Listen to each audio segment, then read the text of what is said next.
Hello, John. The last time we met, it was in London during the first week of the process. Let's make an update, if you want, on the situation. Julian, your son, has been persecuted since more than 10 years now, only for exposing war crimes in his role of journalist and publisher. The United States of America want to extradite him from UK. The process brought even more violations to Julian's rights and dignity. So first of all, the most important question, obviously, is how is Julian doing now? Considering also that in the wing of the high security prison where he's kept, tens of people are affected by COVID-19, right? And Julian already had a lung condition. Yes, today, this very day, is the 10th year of Julian's arbitrary detention. And his condition is not so good. He is an ailing, now 50-year-old man. So he's in his fifth decade now. The arbitrary detention and the abrogation of human rights, and also the deliberate abrogation and conspiracy between the Crown Prosecuting Service of the United Kingdom and the Swedish Prosecuting Authority, the deliberate malfeasance and misfeasance in order to keep Julian in the embassy, and then towards the end, in the embassy, the surveillance was complete. The staff were changed because the staff had become like family to Julian over the 7 years. So the staff were changed, the security personnel were changed, and they became what we call brusque and rude. They refused to allow Julian's lawyers. They cut off the telephone. They cut off the internet. They forgot to bring food, and so on. It's very unpleasant circumstances. Even they discussed poisoning Julian. They also followed his lawyers. They broke into his lawyers' offices. They ensured that Julian couldn't escape.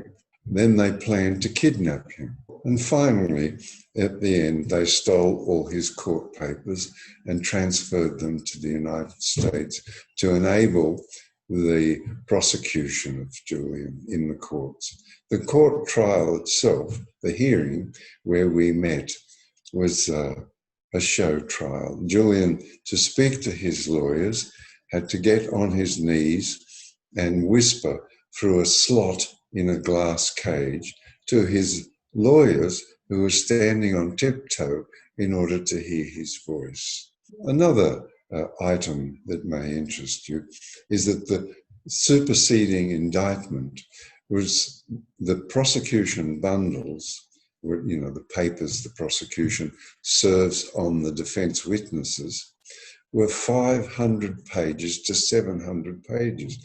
They were delivered to the witnesses some hours before the hearing, before they gave their testimony. Of course, this is a circumstance the judge went along with. It just makes it a show trial.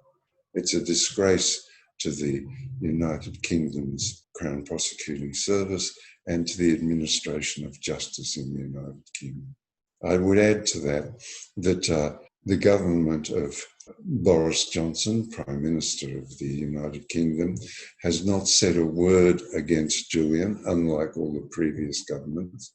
And Prime Minister's question time, a question from opposition leader of the time, Jeremy Corbyn, Mr. Prime Minister Johnson was neutral towards being helpful in his answer. Prime Minister Johnson in 2006 defended vigorously as a member of Parliament David Birmingham against extradition, and as Mayor of London defended vigorously Gary McKinnon against extradition, and that defence was successful.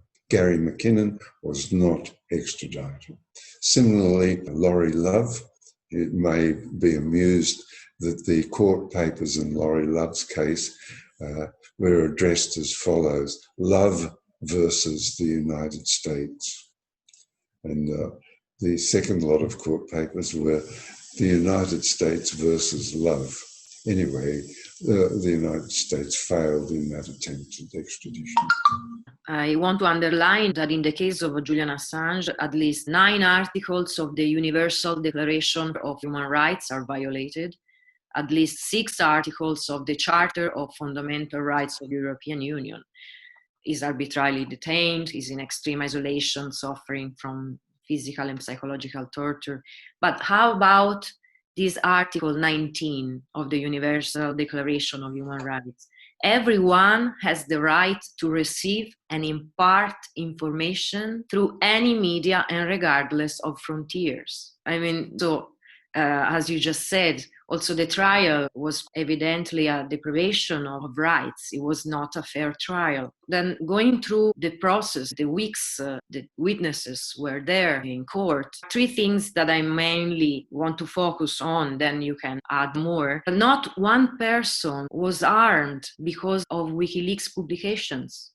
On another hand, many revelations were fundamental. They helped many civilians, ONGs. One, Information for All. I mean, he revealed the death of 1,000 civilians in Iraq we didn't know about. If I could answer that in the start from the beginning. After the catastrophe of 1945, or the Second World War, the people of Europe and the people of the world gathered together and built the United Nations. And they inserted into the United Nations the Universal Declaration of Human Rights. As well, further on, the Conventions of Asylum in 1958 were inserted into the Charter of the United Nations. And further, the Council of Europe was established, and each and every nation of Europe inserted into their domestic legislation the human rights of every single person. Over the last 20 years, there's been a collapse into barbarity.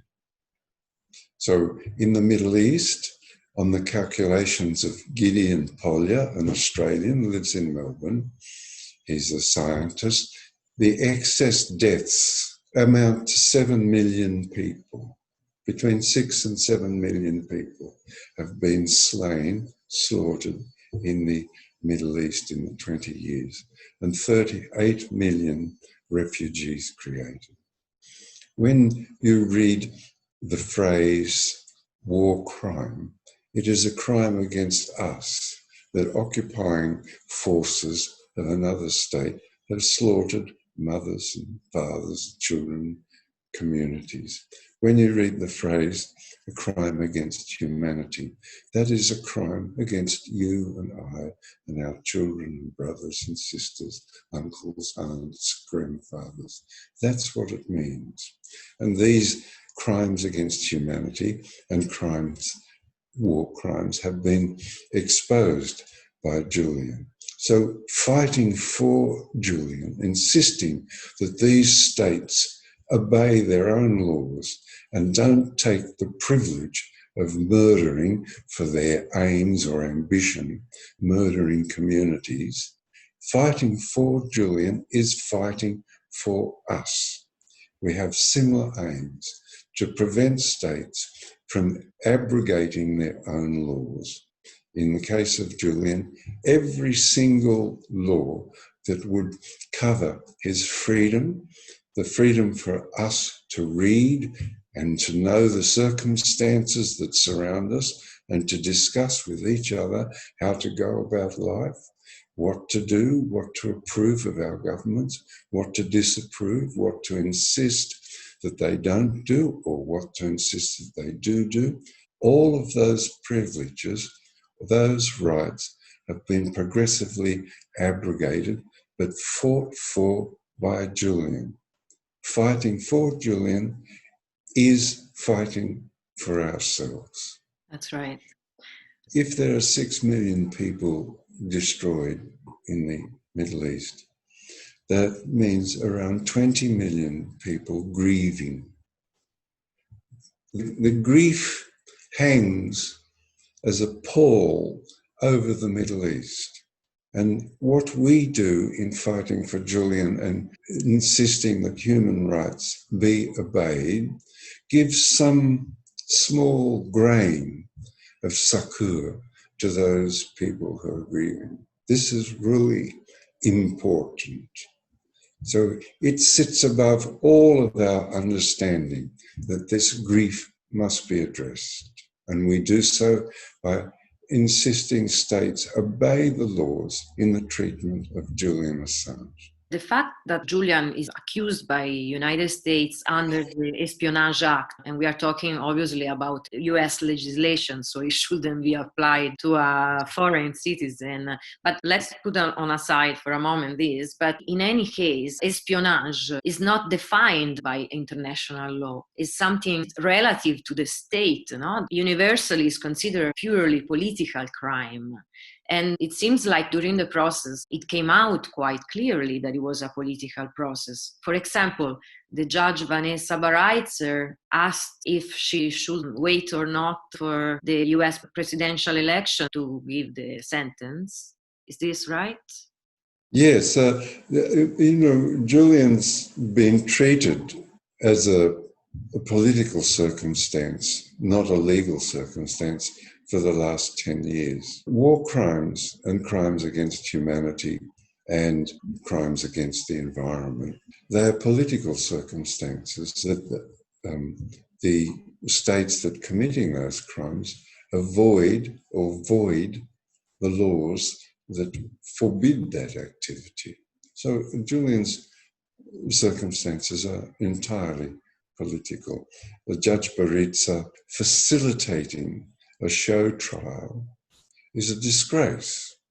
Simple. That's simple. Adding to that, over the last 10, 12 years, the United States has rewritten the extradition treaties with all of those nations that would agree to rewrite them, and has inserted its privilege to be able to judicially abduct or kidnap anybody that it so desires. There's the case of Mike Lynch, as IT in the United Kingdom. They want to take him away to the United States. He's facing extradition. There's Meng Wanzhou, another IT circumstance of Hawaii in Canada, facing extradition to the United States. These are judicial abductions. The United States does them all around the world. Now, in the case of the United Kingdom, there's over 100 extraditions over the last couple of years, whereas there's only 12 extraditions from the United States to the United Kingdom. It's just a means of intimidating and oppressing people. So intimidating Hawaii, intimidating Mike Lynch's company, Antonin, in order to get benefits from them for themselves. In other words, it's gangsterism. Fighting this is very important. Yes. In the case of Europe, all of these are European publications. The people who work on WikiLeaks, except for Julian, are Europeans. The publications are European. The Guardian, Le Monde, L'Espresso in Italy, El Pais, Der Spiegel, all European publications. The intention is to forbid Europeans having the privilege, having the understanding, having the knowledge to insist that certain acts not happen and other acts do happen. Just ordinary conversations between you and I over dinner to work out where the world is going and how best to live in the world. They want to forbid us that. Well, it's not going to happen. Do you think we are getting used to the fact that democracy is becoming an illusion? I mean, is this absence of democracy becoming acceptable? Well, I don't quite understand what the states want from us. Clearly, there is a collapse into barbarity. There's an abrogation of laws, that the United Nations is treated with contempt, that our human rights are removed. It's up to us to insist that they don't do this.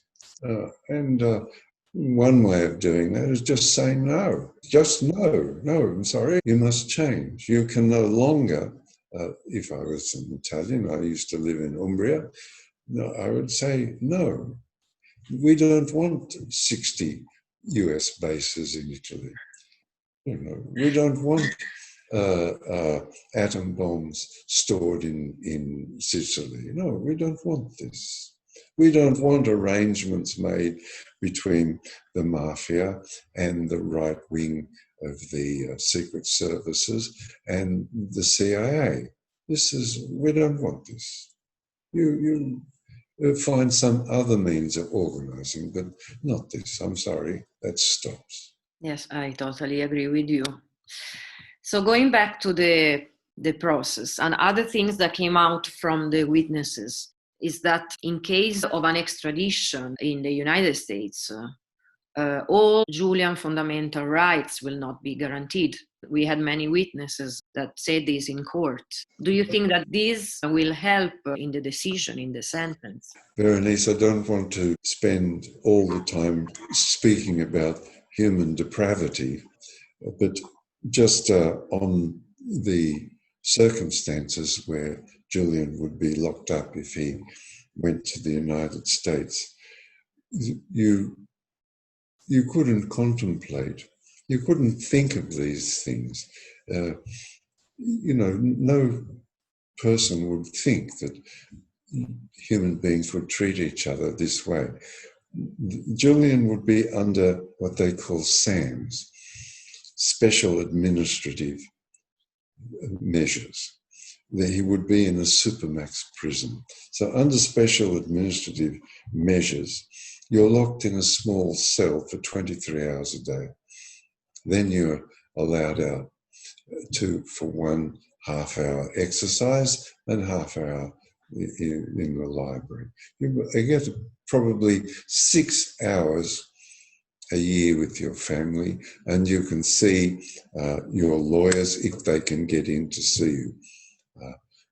So these circumstances are so heinous and so depraved that each half hour somebody looks through a slot in your door to see that you're not committing suicide.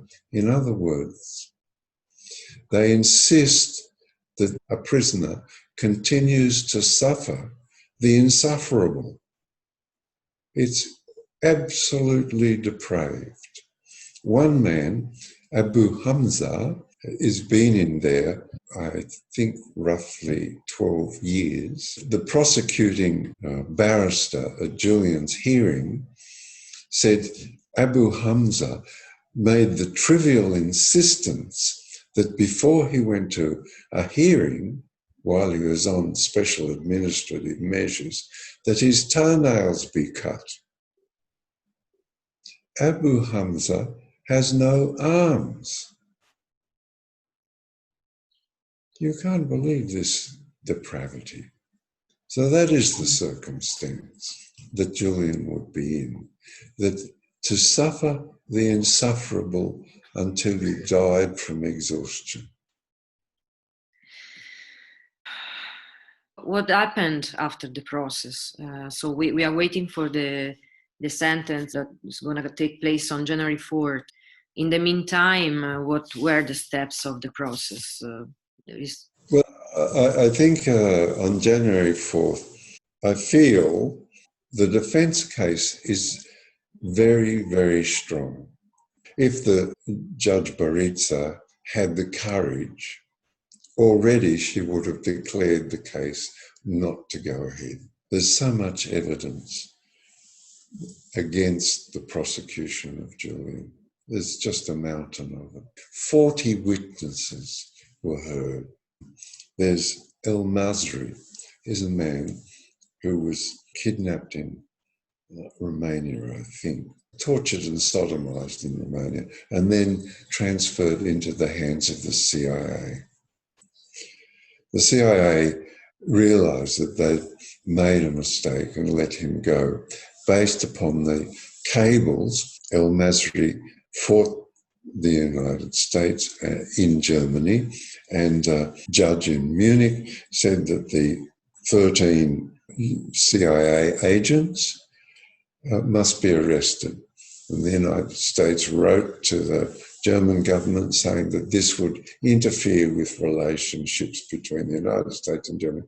So the arrest warrants for the CIA officers were suppressed. El Masri was a witness at Julian's hearing. The judge and the prosecuting barrister conspired together to suppress this testimony. Julian stood up in the court and said that he will not allow this court to suppress the testimony of a torture victim. May God preserve him and protect him. So this continuing prosecution of Julian, and actually I would describe it as a plague of malice over 10 years that has been torment to Julian, a plague of malice. Doesn't stop. Even today, there's over 50, I think 56 people in the prison suffering from COVID. Julian is on remand, that is, he's innocent. 15 staff suffering from COVID. And yet the situation continues, and the United Kingdom, who's signed up to the Human Rights Declaration, does nothing. Yeah. A deluge malice. We've covered enough depravity. On the 4th of January, Julian, the disgrace that the United Kingdom has brought upon itself in the treatment of Julian Assange will be lifted, and we will have some opportunity to carry Julian on our shoulders down the street to his favourite cafe and have coffee and play with his children and meet up again with his partner and his brothers and sisters and mother. So best to think that way. Many are asking Trump to grace Julian, including Julian's partner, Stella Morris. Do you feel there are chances that he will do such a gesture? Oh, I don't know, but it's best to ask. You don't get anywhere if you don't ask. It's best to ask. Yes. Yeah. I saw Stella in London, and she's a strong and courageous young woman, and she has these 2 beautiful children with Julian. And how are the kids doing? How are they experiencing this surreal situation? They can at least see their father once a month still, or? No, that was suspended entirely, and it was very awkward because the children, if they embraced their father or Stella embraced Julian, that would mean Julian would have to go into complete isolation for 2 weeks. So they had to be separated, which is very stressful. And Julian had to dress in full PPE. And then the further outbreak of COVID, those visits were entirely abandoned. You know, in Italy, many prisoners were sent home because of the risk of COVID-19. And not just the regular prisoners, also more than 100 bosses of mafia were sent home. Can you imagine that a journalist cannot have these facilities? Yeah. In the United Kingdom likes locking people up. That's what they do. John, I thank you so much, and I hope that more and more people are participating and speaking up. There have been some news that some institution or other people that joined this battle. We are very strong. We are very right across Europe. Okay. Very strong. You are doing a huge job. You went to many parliaments. It was an enormous work you have done for this. In Italy, we had this parliamentary interrogation. So I hope that they will give an answer, a written answer. All our thoughts are for you, your family, for Julian, and for this battle that it's for all of us. It's for everybody's freedom. Thank you again for your time, and I hope to see you soon with the best news that we are all waiting for. Thank you. We'll see you soon. See you in January. Merry Christmas, Happy New Year.